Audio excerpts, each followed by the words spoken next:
And welcome back. Oh God, the lighted. Welcome back to Lantern Corp. I am glowing ethereally right now. Behold my radiant. No, that's they're drapes. My wind, not drape. Yeah, drapes. Curtains. That's the word. My curtains are actually red, and the sun's shining through, so there's like this pink hue coming out from the drape. They're draped. They are draped. Anyway, Lantern Corps video. This comes to us from Kid Vid Zone, who asks, what is the Lantern Corps of Ghostface from the Scream franchise? Now, this poses a bit of a conundrum, because no one Ghostface is the same Ghostface. All the Ghostface you get within the Scream franchise are different characters. Hell, there have been multiple people who have done. Look at the last one. Spoilers, it's only been out for about half a year. There were two different people who were Ghostface. So it becomes a little bit difficult to figure out what Ghostface Lantern Corps is in that sense. That said, however, wow, that volume display was weird. That said, however, I do think we can figure this out because all of them seem to share some common emotional traits. So I think we can kind of delve into that a little bit. So first off, let's knock a couple right out of the way. In fact, let's knock the majority out of the way. I got 3 different cores here. So right off the bat, not a gold lantern, not a lantern of happiness. None of these people were ever happy in their lives. ever, always happy. They are not ultraviolet lanterns because they held no shame in what they did. They're not white lanterns because they took life, didn't care about nurturing it. They aren't black lanterns, despite technically speaking, they're all black lanterns, as they're all dead by the end of their respective. But we're obviously looking at it from the standpoint of when they were alive. And to be a black lantern while you're still alive, you've got to be such an embodiment of death, such a worshiper of death, that the ring still identifies you as a potential host. So, yeah, they're not black lanterns either, outside of the fact they're all dead. Hope is unlikely, but not impossible, as they all were carrying hope to, do what they were planning to do. It just really wasn't. It was kind of hope in the idea of faith, because when you talk about hope, it's the same thing as faith in many ways. Many of the hope lanterns are of some religious faith to some degree. But hell, the Blue Lantern Corps in and of itself is technically a religion. But it's hard to say for certain. I wouldn't really go hope.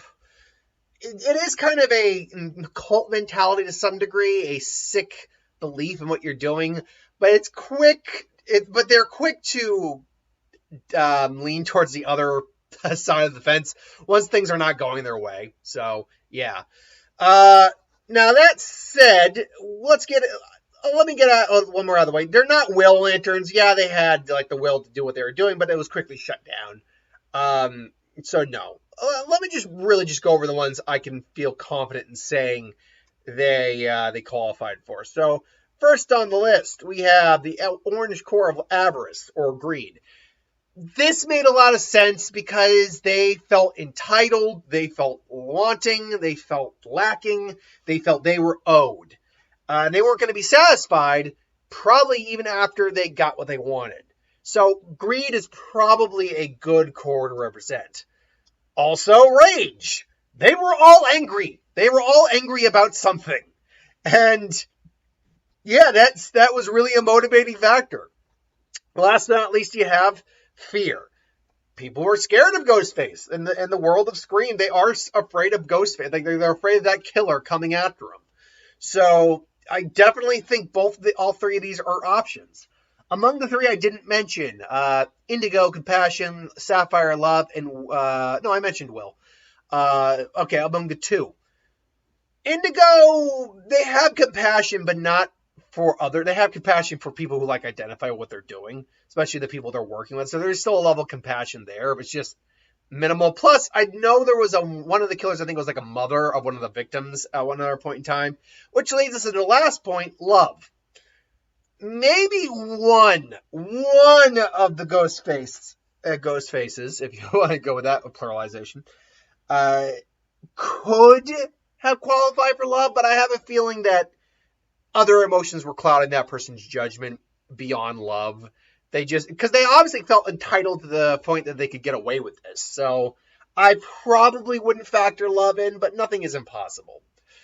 So we have fear, we have fear, we have rage, and we have greed. Among the ghost faces, what do I think, if I were to average out a lantern ring for all the ghost faces out there, which one is the most likely? Well, surprisingly, avarice, I think, is going to take a backseat at number 3. The reason I say this is none of the ghost faces actually got what they wanted. They were ultimately stopped. So we don't know if they actually would have stopped if they had won. We just don't know that. So we have to go under the assumption that they would have stopped had they achieved what they actually wanted. So orange is out of the equation, which leaves us with rage and leaves us with fear. Ultimately, I'm going to go with rage. I think rage works better because they're again, entitled, angry twats. Those sick individuals trying to get, revenge and payback on the world at large to some degree, or the world that's small, their hometown, whatever. Like, they're trying to get what they want. And they sound like greed, but it comes from a place of slight and hate and anger. The reason I think it over fear is because while everyone was scared to some degree, people were able to stand up to them. Especially if you look at the 6th movie, Dewey fucking unloads that gun straight in that one. If that guy wasn't wearing the bulletproof vest, he would have been done for. Like, Dewey technically is scared, but at the same time, it's like, not gonna let it happen. Sidney Prescott, same thing. It's like, yeah, I've been through this a lot. I have kids now. I'm not gonna let it happen to someone else. So, you ready for this? Oh, never. Never ready for this. And yet they go in anyway. Which actually gives them a good leg up for Will, which means that while they definitely, the Ghostface persona inspires fear, certainly, it's not an individual that people will always remain scared of. So, yeah, I would go with rage because they're all just angry. They're all angry and they want something, and it's clouded by their anger. And so I'm going to go with rage. I think the only reason I can't say orange even for the number 2 spot is because we just don't know if they would have been happy or satisfied had they not been killed. So, yeah, I'm going to go personally with a rage. Fear, though, would be the close second. Fear would be the close second, though, I think. But ultimately, this is just my opinion. What do you think of the Lantern Corps? If you were to average out all the ghost faces into one ghost, if you were to average out the ghost face persona with all the characters we've seen throughout the series, would you go with rage, fear, or greed, or would you go with something else? Who knows? Anyway, thanks for watching. Hope you enjoyed. Like, comment, share, subscribe. We'll see you for the next one. Got What If coming out tomorrow.